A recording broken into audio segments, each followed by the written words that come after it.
Olá, meu nome é Maria Angélica, sou professora na Univap e estou na coordenação da área de Engenharia Agronômica do INIC-EPG.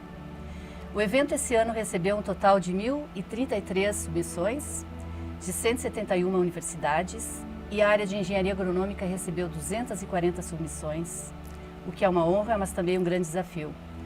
Por isso eu gostaria de aproveitar a oportunidade e agradecer aos 20 e poucos avaliadores voluntários de várias universidades do país que fizeram a revisão desses trabalhos. No INIC, a área de Engenharia Agronômica, ela engloba uma família de disciplinas como agronomia, a zootecnia, engenharia florestal, agroecologia, entre outras das ciências agrárias. O INIC 2023 tem como tema a era digital e suas implicações sociais, desafios e contribuições. Portanto, hoje iremos conversar sobre o tema o impacto social a partir do olhar da engenharia agronômica. Nossos convidados para esse bate-papo são Carolina Cassiano Ferreira e os professores doutores Edivaldo Gonçalves de Amorim e Carlos Henrique Neto Laós. A Carolina é técnica em meteorologia e engenharia ambiental pela Univap, é especialista em geoprocessamento e sensoriamento remoto e desde 2010 atua na Associação e Corredor Ecológico do Vale do Paraíba. Ela é analista ambiental e trabalha diretamente com proprietários rurais na elaboração de projetos de manejo, na coordenação da restauração ecológica da paisagem no Vale do Paraíba, aqui no estado de São Paulo. O professor Edivaldo Gonçalves de Amorim, doutor em Planejamento Urbano e Regional pela Univap, é professor na instituição e proprietário da Geosbio Soluções Ambientais, empresa do setor de sustentabilidade que atua em licenciamento e gestão ambiental com projetos de restauração ecológica e paisagismo urbano. Leciona várias disciplinas na nossa instituição, ciências do ambiente, planejamento urbano e regional, gestão, licenciamento ambiental, sensoramento remoto e geoprocessamento. Pesquisador colaborador do Laboratório de Estudos Socioecológicos da Paisagem, LESP, no Programa de Planejamento Urbano e Regional da Universidade. O professor Dr. Carlos Henrique Laós é tecnólogo pela Unital, fez mestrado em Engenharia de Software pelo INPE, é doutorado pela Poli-USP. Mais recentemente fez seu pós-doutorado no MIT, nos Estados Unidos, no Departamento de Aeronáutica e Astronáutica, é professor desde 2003, atua atualmente nas faculdades de Engenharia, Arquitetura e Urbanismo e na Faculdade de Educação em Artes, aqui na nossa instituição. Eu gostaria de agradecer a presença de vocês. Obrigado. E dar as boas-vindas. E antes de começar o nosso bate-papo, eu vou fazer uma pequena contextualização. Carolina e professores, hoje o mundo experimenta uma mudança e degradação ambiental sem precedentes, desde a escala local à global. Mesmo assim, existem evidências de restauração e regeneração de paisagens dominadas por seres humanos, sugerindo que, sob certas condições, sob certos incentivos, as pessoas podem impedir a perda constante dos sistemas ecológicos e serviços que sustentam a vida.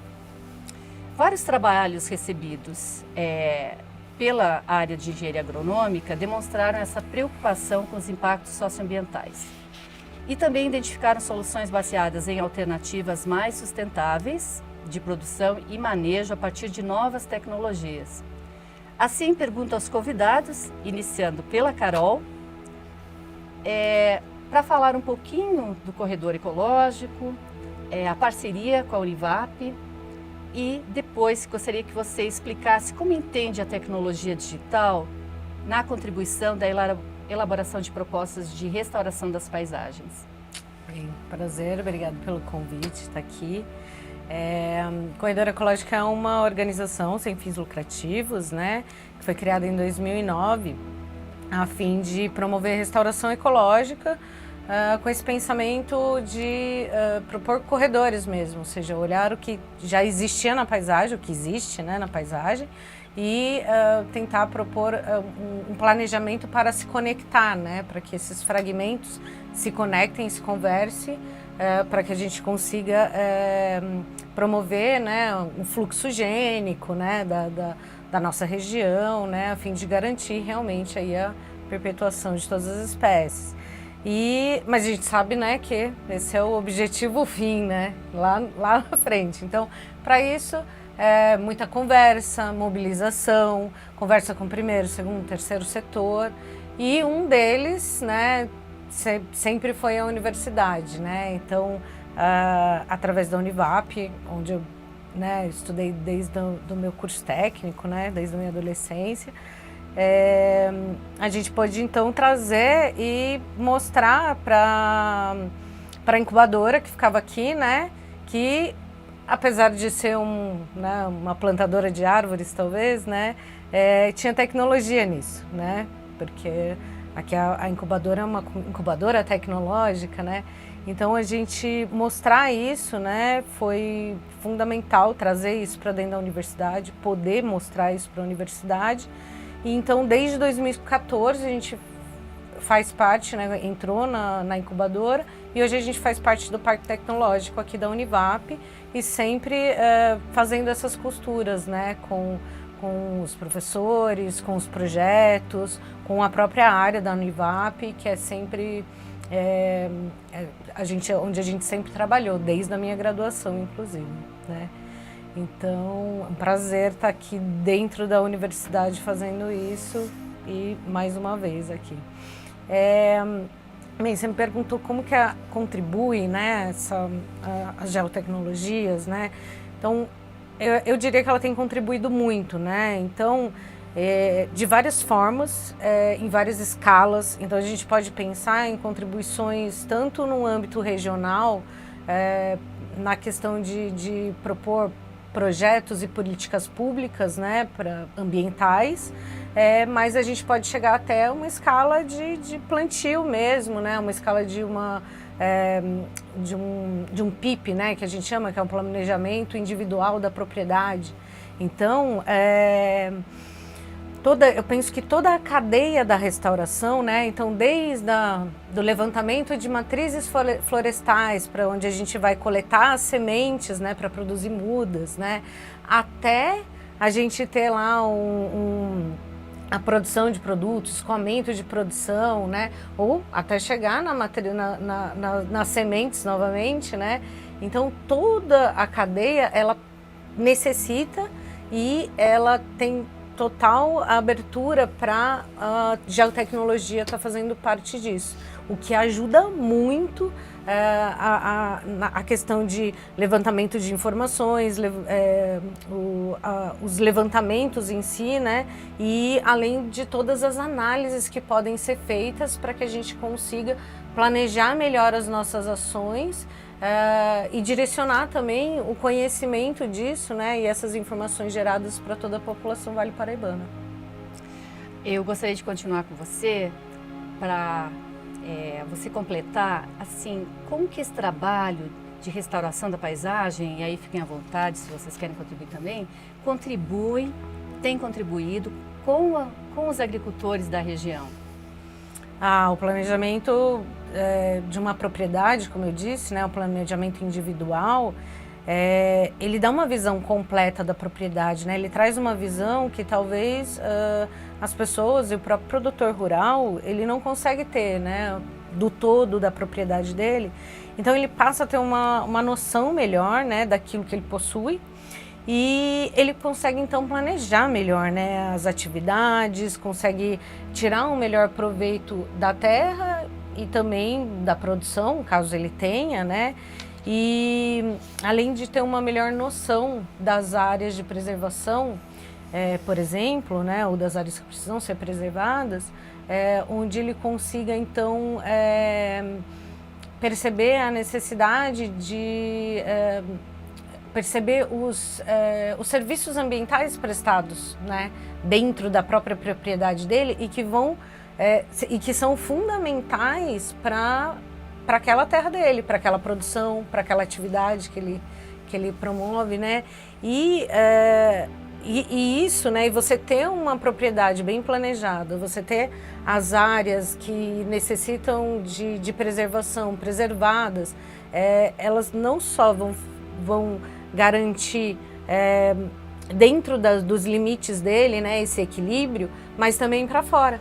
Então, você pensar num planejamento de propriedade, quando a gente tem várias propriedades bem planejadas, ou pelo menos em fases de planejamento, né, tendo essa, olhando, né, para essa propriedade como um todo, você extrapola isso para fora até chegar nas cidades, né? Então, as pessoas, né, a população paraibana, ela vai ser contemplada com esses benefícios, né, que vão desde, por exemplo, né, o mais comum de se falar da água, por exemplo, então uma água em melhor qualidade e quantidade, até o bem-estar de um ambiente equilibrado, né, de você estar num ambiente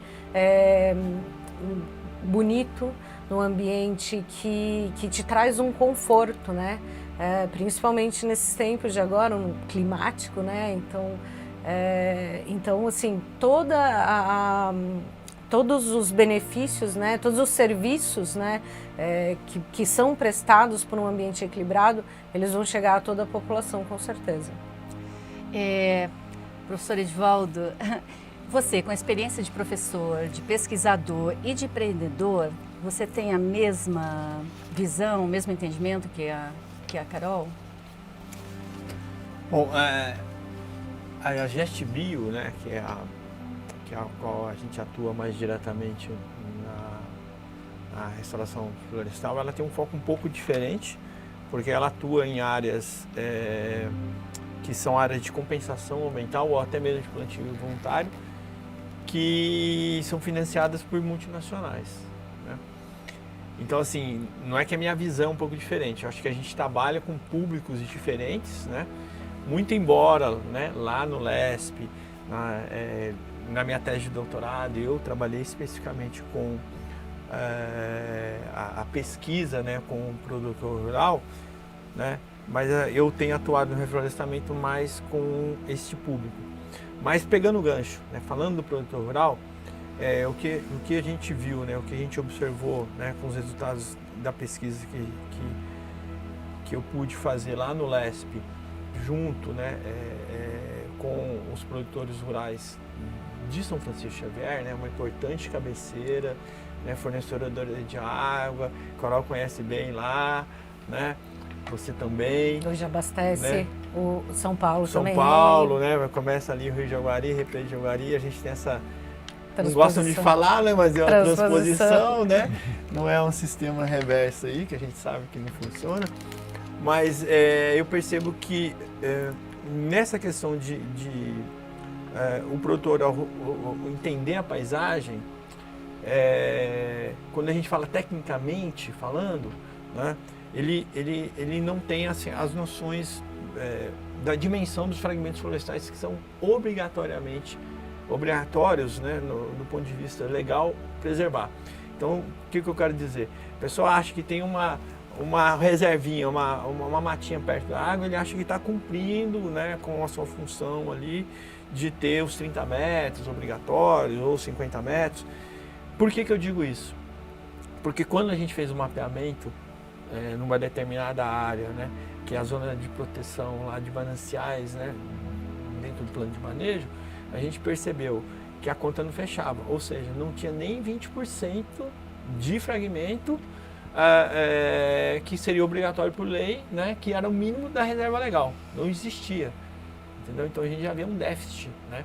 Agora, isso já foi possível por causa de geotecnologia, né? Usando lá os dados do MapBiomas, a gente podendo usar os softwares que são, né, de geoprocessamento e a gente fazer essas medições. Então, é extremamente importante, né, fazer esse link de como que as geotecnologias elas nos ajudam. Mas pegando um pouquinho do nosso trabalho, né, que a GestBio também faz na área de reflorestamento, eu acho que as tecnologias elas são extremamente importantes. Porém, sempre eu me vejo assim, ela é importante principalmente para a parte de planejamento, como a Carol falou, né, como a parte de diagnóstico, então você fazer um diagnóstico. Hoje a gente tem softwares, por exemplo, que hoje a gente leva no smartphone e consegue fazer todo o mapeamento, então medir, né, a altura, colocar lá informações do diâmetro, da altura do peito, o dossel, né? Ver características, né? Da vegetação que a gente leva para o laboratório e consegue ter um diagnóstico de como que está o desenvolvimento daquela área que a gente está reflorestando. Isso é uma coisa extremamente importante. Mas um outro lado, que é um lado que eu milito, vamos dizer assim, é de fazer com que esse produtor rural, ou que não seja o produtor rural, mas seja alguém ligada que vai trabalhar no campo, ele possa ir também. Entendeu? Porque eu acho que o reflorestamento, ele também precisa, o homem, ele precisa aprender mais com a natureza. Entendeu? Só que, como a gente vive num sistema que precisa, você tem que pagar, a floresta tem que dar algum tipo de remuneração, embora, né? Mais uma vez, pegando o que a Carol falou, que a gente recebe, né, água de qualidade, ar puro, uma beleza cênica, mas a gente tem uma dinâmica de mercado capitalista em que a pessoa precisa trabalhar e receber. Então, acho que a gente também precisa desenvolver algumas formas de oferecer trabalho, oferecer mão de obra especializada que vai ter esse contato com a natureza, porque cada vez mais eu entendo que quanto mais o homem plantar no sentido de pôr a mão na terra, entender, vamos lá, né? Esses dias o Carol estava falando que ela foi lá no Xingu para trazer semente. Então todo esse contato que a gente tem, ele é transformador, né? A gente poder sair, né? Hoje a gente tem, né, um termo de comparação com a Univap, falando de tecnologia. Hoje a gente tem alunos do curso de Ciência Biológica indo a campo, usando essas tecnologias, fazendo levantamento, né? E a gente tem alunos também da engenharia da computação fazendo TCC para usar, né, não sei se é inteligência artificial, mas a gente para ajudar no reconhecimento das espécies. Exato. Entendeu? Porque a gente, né, eu admiro muito quem sabe muito de espécies, mas se tiver um software que você faz a leitura da folha, ele já te dá, pelo menos minimamente ele filtra, né? Uhum. Isso é importante. A gente tem alunos, o professor Valdir daqui, da engenharia da computação, desenvolvendo TCC nesta parte. Ótimo. Podíamos aproveitar o gancho, né, professor Carlos, e você podia nos falar então um pouquinho sobre essas tecnologias, inteligência artificial, o que são as famosas AgTechs. Pois é. Bom, obrigado pelo convite, né? Então, essa denominação, né, recente, né, para aquelas empresas que prestam serviços tecnológicos para a área, né, para o agronegócio, vamos dizer assim, né, que são agtechs ou agritechs, né, elas estão justamente investindo pesado nisso, né. O Brasil tem uma expressão grande nessa área, em termos até globais, né, no nosso agronegócio, né, e cada vez mais tem empresas que estão investindo em tecnologia, que seja de IA ou de automação, né, e que passa também por internet das coisas, como o Edivaldo comentou agora aqui, né? Então, qualquer tecnologia, inclusive é importante também ficar claro, né, quando você fala desse outro lado, né, que é o outro lado agora do negócio mesmo, né, do cara que tem uma pequena lavoura, ou então um grande latifúndio, né, que é melhorar a produtividade. Nós estamos com um desafio aí para 2050, né, de praticamente aumentar em 60% a produtividade de alimentos para o planeta. Existe uma meta aí para chegar em 2050 com esse desafio. Então vai ter que ter melhorias em termos de produção, de automação. Essas empresas estão investindo nisso. E que passe por equipamentos, né, inteligentes, né, robôs, como a gente está vendo hoje em dia, né, no campo. Passe também pela gestão de negócio. Não é, quando a gente fala de agtech, não está falando só assim de drones e robôs totalmente automáticos, né, na lavoura. Está falando também por gestão de negócio, e também está falando por biotecnologia, né? Então todo esse ecossistema que envolve para trabalhar no campo, né, a gente pode caracterizar como sendo uma tecnologia na agricultura, uma agtech, né? E agora estão falando até de agfintech, que é agricultura, mas também de mercado, né? tecnologia para fazer análise de mercado, para o produtor saber assim, bom, está na hora de comprar isso, está na hora de vender o meu produto, né? Então, esse insumo, para dar todo esse cenário para ele de assim, de o que ele pode fazer em termos de mercado, que seja financeiro e de bolsa de valores, para o produto dele estar bem mais bem colocado, vamos dizer assim. É um leque, né, inclusive, curiosamente, né, São José é um destaque, né, dentro de São Paulo. Piracicaba e São José são um destaque em termos dessas startups, dessas pequenas empresas de tecnologia na área de agricultura, né? É curioso, porque a gente pensa que eles estão perto, né, do polo produtor mesmo, assim, né, que está mais no interior do estado, assim, né, mas aqui tem gerador de soluções tecnológicas para a agricultura muito forte, né? Aproveitando então, você está falando sobre o acesso também, né, a essas tecnologias. A agricultura familiar, ela representa, né, 80% das propriedades no Brasil. 67% total dos trabalhos são gerados em propriedades chamadas de pequenas propriedades, né? Ela é muito importante na produção de alimentos. Então, eu gostaria de saber como essas tecnologias podem também ajudar a agricultura familiar, né? Que é essa agricultura que usa a mão de obra da própria família. Sim. As atividades econômicas e a propriedade são pequenas, né? Aqui no nosso estado, eu não sei, de uma maneira geral, não pode passar de 4 módulos rurais. Isso. Então, para esse público, como que essas tecnologias podem ajudar? E o acesso também, porque é uma questão assim, a maior parte das propriedades, a maior parte da produção de alimentos, e parece que fica um pouco de lado, né, no desenvolvimento dessas tecnologias. O que eu diria para você é o seguinte, está mais acessível, primeira coisa, está mais acessível, né?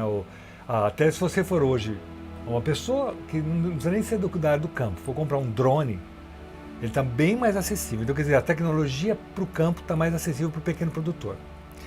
Então, isso é um dado importante, né, que desmistifica um pouco essa coisa que só os grandes produtores rurais têm acesso à tecnologia. Então, ela está ficando mais barata, mais acessível.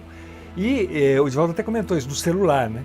Tem muitos aplicativos que você pode, inclusive, dados meteorológicos, análise de dados de clima e de produção, sensores e atuadores que estão irrigando, fazendo trabalho de irrigação de pequenas plantações. Isso tem um custo, hoje em dia, bem mais acessível. Sem falar que também, né, a própria Embrapa, né, em 2014, ela publicou um trabalho de uma orientação, como é que os pequenos produtores podem ter acesso à tecnologia, como é que podem manipular esse tipo de coisa. Já em 2014, né, 10 anos atrás. E tem também outra coisa que a gente tem que lembrar, que é das cooperativas, né? Então hoje os pequenos produtores muitos estão trabalhando em forma de cooperativa, que isso viabiliza certas tecnologias, né, que é usado de forma compartilhada. E hoje até nesse sistema de robôs, que eu chamo, né, de robôs, que são tratores autônomos, esse tipo de coisa, já tem no mercado certos produtos que são para pequenos produtores.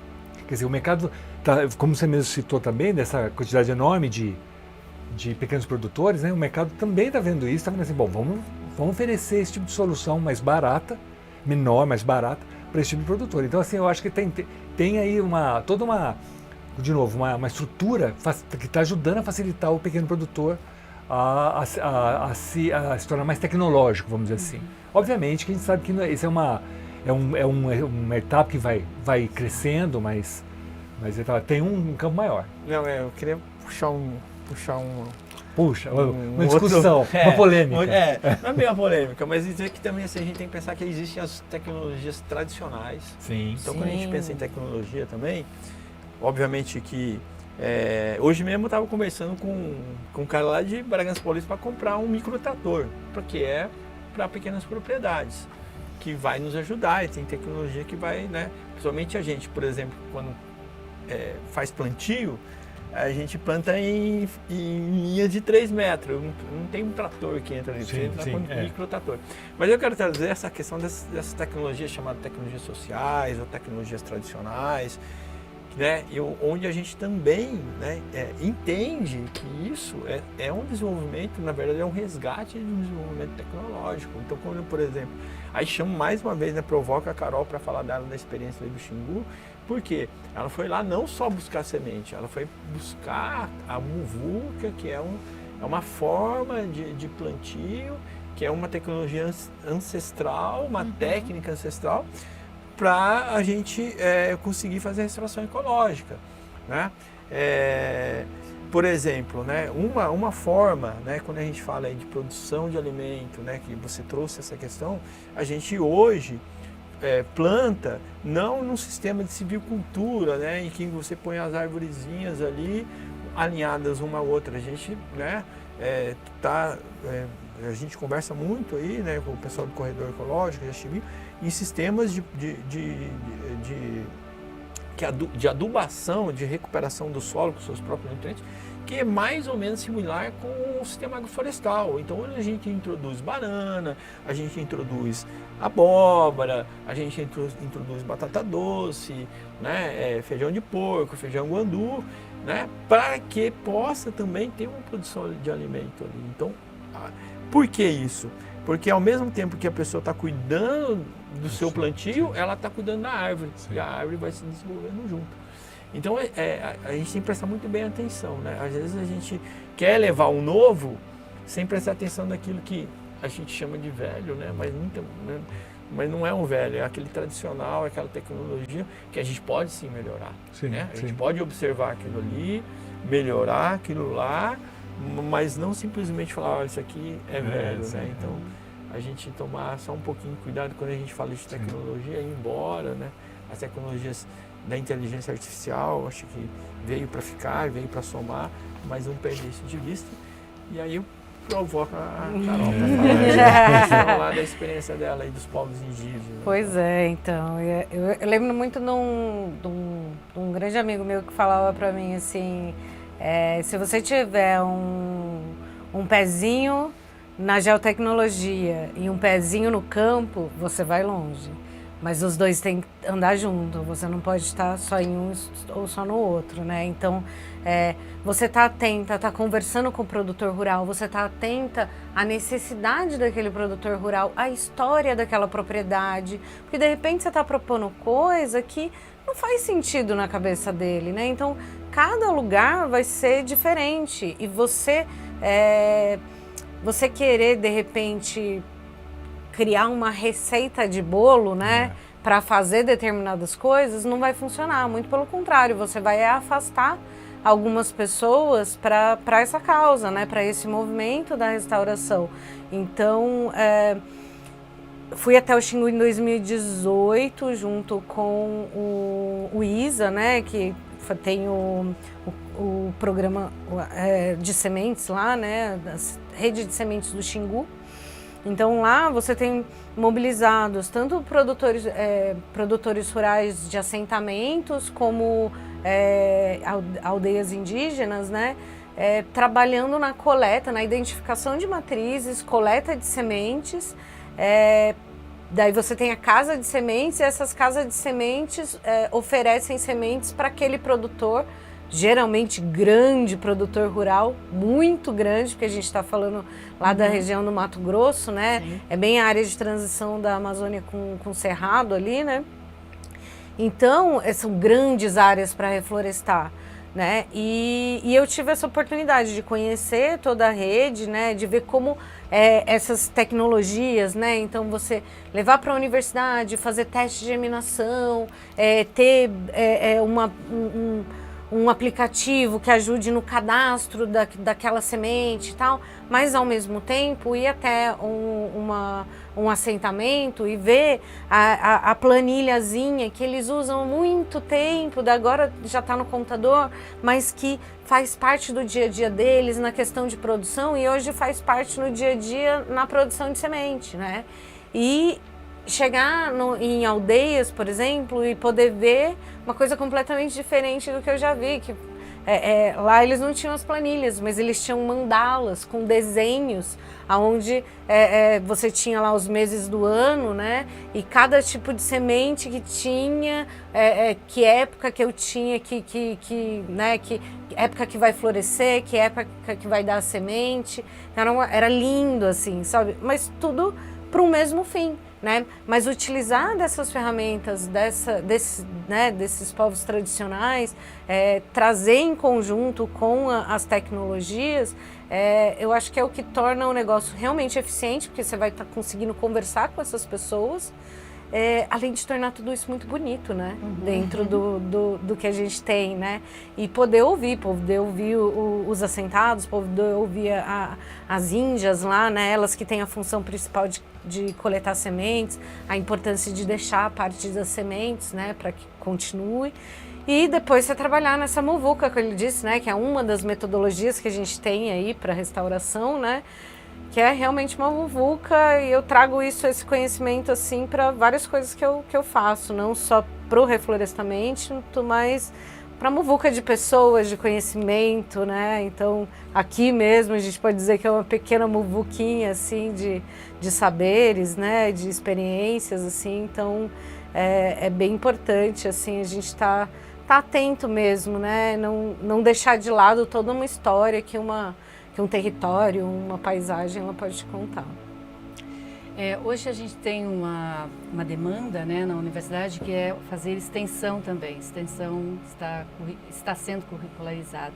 Então esse é um desafio para nós, e essas experiências, né, no campo, experiências como do corredor ecológico, mas também, né, de pequenas empresas que trabalham, podem trazer, eu acho, uma informação de demandas, eu acho, da sociedade. E existe um potencial muito grande de a universidade, a pesquisa e o ensino, então, ajudar, né, nessa prover solução, outra, né? Prover soluções. Né? Mas assim, pensando na extensão rural, né, como um componente importante da universidade, e que por muito tempo assim ficou alguma coisa mais isolada, alguns grupos, alguns professores, mas hoje com essa necessidade, eu acho que a gente tem uma oportunidade de trazer e de fazer essa junção dos conhecimentos, né, dos diferentes saberes, atendendo a população, para desenvolver então ferramentas tecnológicas, né, tanto elas inovadoras ou tradicionais, mas todas independentes se elas são novas no sentido de serem geradas agora ou serem mais tradicionais, mas que também têm potencial. Como que a gente pode fazer isso a serviço, né, da população como um todo? Sim. Então, eu acho que eu gostaria que vocês falassem um pouquinho, como que a gente poderia fazer essa ponte, fazer uma reflexão da demanda da população, né, da sociedade, seus diferentes segmentos, e a produção aqui dentro. Acho que há passa também pela questão dos laboratórios de pesquisa, né, o ensino em sala de aula. Acho que você falou bem legal, viu, Angélica? Porque assim, vou falar minha experiência, né? Eu sou formado aqui na casa, né? Minha primeira formação, eu sou técnico eletrônico, né? E aqui na Univap. Então eu vejo, a Univap para mim sempre foi muito acolhedora, acho que também para Carol, né? E eu sempre quis, quando eu comecei a me tornar um empreendedor, né, na área ambiental, de alguma forma retribuir, né? E aí a gente, como eu citei, fiz um termo de cooperação entre a empresa, né, e a universidade, para poder de alguma forma desenvolver uma área que eu sempre tive vontade, que é a área de pesquisa dentro da minha empresa. E acho que essa é uma oportunidade. Então acho que a universidade tem que buscar parceiros, né, de alguma forma fazer essas parcerias com esse tipo de empresas que tem esse perfil. Eu acho que isso é um papel da universidade.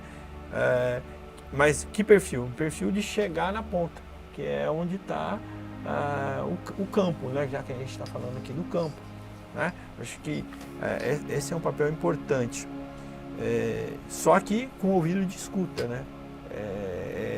Entender a necessidade, não, né? Porque a extensão é isso, né? A extensão é você leva o seu conhecimento, mas você ouve e aprende também. Então essa contribuição, né? A extensão universitária, ela nada mais é do que uma forma da universidade retribuir para a sociedade, uma das formas, né, de retribuir para a sociedade tudo aquilo que todo aquele conhecimento, mas sem negar o conhecimento existente. Agora, eu entendo que a gente precisa também colocar isso no aluno, sabe? Por que eu falo isso? Porque o campo é difícil. Para você ir, né? Qualquer campo, né? Mas eu acho que quando a gente fala de campo mesmo, nas áreas rurais, onde você a gente, por isso que eu falei que é importante, né? Eu acho que nós, seres humanos, nós perdemos o contato primordial com a natureza. A gente olha a natureza ou como um recurso, monetizou, ou como algo que nos agride, né? Então, assim, se ela... e então a gente não tem um meio termo assim, de harmonia, né? Só acho que a gente tem que trabalhar isso com os nossos alunos para eles sentirem prazer, né, nisso daí, então, de estar com aquelas pessoas. Então eu acho que eu diria, né, da minha parte, que isso é o que a gente pode estar desenvolvendo, né? Eu só queria complementar o que o Edvaldo falou, né? Que a extensão acho que vai ser fundamental, principalmente para os cursos de tecnologia, né? Que até então não estavam muito ligados com essa questão. Alguns dos cursos, né, claro, de humanas, biológicos, já praticam de alguma forma, né? Então acho que vai ser fundamental colocar esses alunos em contato com isso. O grande desafio vai ser realmente fazer essa ponte, né? A gente viabilizar esse contato para que os alunos recebam esse tipo de informação, de contexto, e vai ser natural eles também proporem soluções, e também eu acho que vai ser natural eles serem impactados pela essa forma, essa cultura, né? Então eu acho que é uma via de duas mãos, né, sem dúvida. O desafio da universidade vai ser a gente fazer essa ponte, né, de conseguir levar os alunos para esse ambiente, esse território fora da extramuros, vamos dizer assim. Mas eu acho que todo mundo tem a ganhar, né? Eles com a experiência de repente, de ver uma outra realidade e poder fazer alguma contribuição. E, claro, essa realidade que eles vão visitar, esse agricultor, esse produtor, poder ter acesso a algum tipo de informação, algum tipo de recurso que, vamos dizer, vai muito ainda ser muito simples, mas assim, pode trazer de benefício. Então eu só vejo benefício, só vejo vantagem. Só que o desafio nosso vai ser esse, o nosso desafio como professores, né, como vai ser tentar fazer esse link. Mas isso aí é uma coisa que já vem de longa data, né? Não só nessa coisa da extensão, mas também da universidade ter contato com as empresas para fazer essa triangulação, né, de academia, vamos dizer assim, negócios, né, ou então, sei lá, o mundo externo, né, e conhecimento, né? Então essa triangulação, ele já tinha esse desafio quando era pôr em contato com outras realidades. Agora com essa parte de extensão, que é tentar fazer uma contribuição, vai ser mais um desafio, mas que a gente tem que abraçar. Eu acho que vai ser benéfico para todo mundo, né? Eu vejo por pequenas experiências que eu estou tendo contato na área de humanas, por exemplo, assim, todo mundo sai ganhando. Os alunos, por ter uma experiência, né, de ver essa realidade, aprender com isso, e o outro lado que também vai ter acesso a algum tipo de informação, algum tipo sei lá, de contribuição que até a universidade pode trazer para ele, né? Bem, eu consigo ver bastante essa ponte sendo feita junto com organizações do terceiro setor. Então, né? Talvez seja o grande... Então, porque é o que a gente vem tentando fazer ao longo do tempo, então, não só com a Univap, né, mas com outras universidades, com outros alunos que já procuraram a gente, né, ao longo da nossa caminhada. O Corredor começou as ações em 2009, então a gente tem já alguns trabalhos feitos, né, em cima de dados que foram gerados.